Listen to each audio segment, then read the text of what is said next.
Bonjour Michael Lachance. Bonjour Julie. C'est un plaisir de vous retrouver dans ce magnifique décor, les deux pieds dans l'eau du Saguenay. Absolument.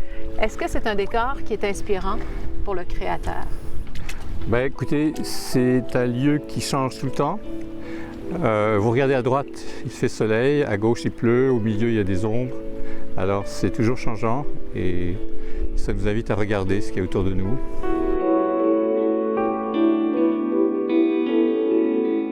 Il y a toujours des rencontres marquantes dans le parcours d'un écrivain. Oui. Pour vous, il y a eu entre autres Gaston Miron. Oui, bien sûr. Et Gaston, que j'aurais pu, j'ai habité sur la rue Laval à Montréal. J'étais étudiant là dans une petite chambre sous les toits, donc tout près du Square Saint-Louis. Et je voyais peut-être passer Gaston Miron, certes, mais c'est finalement à Aix-en-Provence, lors d'une présentation de Gaston Miron, où il parlait essentiellement de la littérature québécoise à large, c'est-à-dire que Gaston Miron, à l'extérieur du Québec, parlait du Québec et de la culture du Québec. Il ne plaçait pas ses livres, vraiment pas. Et d'ailleurs, il n'avait pas besoin de se placer lui-même, parce qu'il était Gaston Miron d'une certaine façon.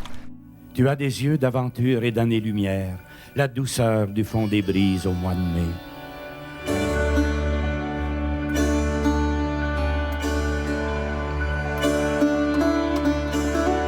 Qu'est-ce que c'est exactement? Ce sont des encres qui doivent être déposées de façon très très délicate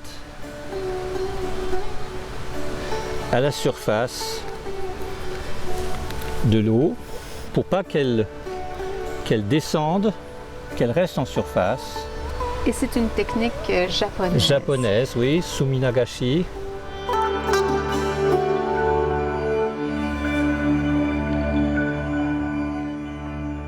Vous êtes un créateur boulimique.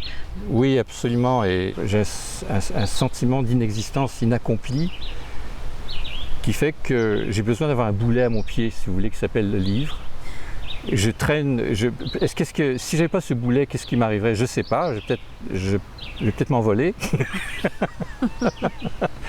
Mais, et vous savez, dès qu'un projet, je me suis débarrassé d'un projet, et à un moment donné, je deviens complètement, mais j'en peux plus, je m'insupporte totalement, je ne peux plus relire ce texte-là, je ne peux plus travailler ce projet-là, il faut que j'en finisse, il faut que je passe à autre chose. Et au bout de 2 semaines, je commence à me sentir très mal. Qu'est-ce que je fais? Et il faut que je me réinvente un nouveau boulet. Et en fin de compte, là, vous ne le voyez pas, et peut-être la caméra le montrerait, mais j'ai 2-3 boulets invisibles qui traînent à ma patte.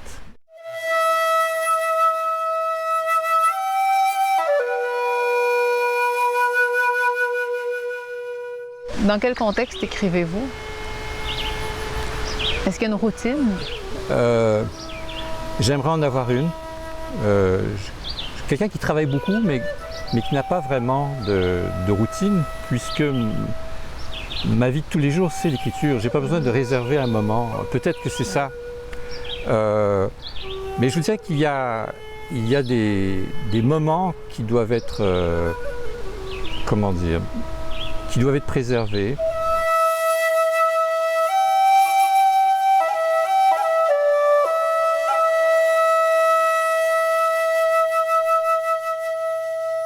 Il faut que vous ayez ce petit moment où vous êtes laissé à vous-même. Et c'est une drôle de façon de dire, mais votre cerveau va vous faire des cadeaux. Il va vous donner une phrase. Il va vous laisser apercevoir quelque chose.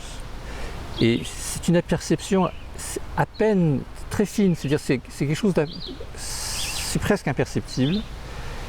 Et c'est à vous à ce moment-là peut-être d'avoir un carnet dans votre poche ou quelque chose qui fait que vous allez noter. Et vous allez retenir une phrase ou un morceau de phrase, peut-être c'est un morceau de phrase qui va être complété plus tard.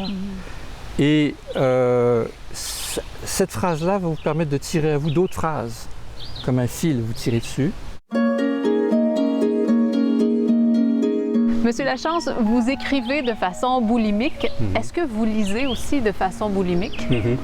Et qu'est-ce que vous lisez en ce moment? J'ai relu pour la 6e ou 8e fois Béante de Marie-André Gill. Je trouve ce livre tellement accompli que j'ai le sentiment que je dois tout réapprendre. Absolument. Des fois, vous êtes face à... Vous voyez quelqu'un qui aborde le langage avec une forme de... comme une fronde, avec une audace, qui en même temps, il laisse des petits scintillements. C'est juste, c'est... Et c'est ça qui est merveilleux. Je crois qu'il n'y a pas une œuvre d'art. Donc on parle de poésie, peinture, musique. Une œuvre d'art, ça vous donne la création, ça vous donne envie de créer. Puis en même temps, ça vous renvoie à un désir de recommencer à zéro. Michael Lachance, ça a été un plaisir de partager ce thé, oui. de partager ces quelques pas aussi dans le Saguenay. Ce Earl Grey enivrant. Voilà. Merci infiniment. Merci. On va le terminer. Oui. Merci. Merci à vous.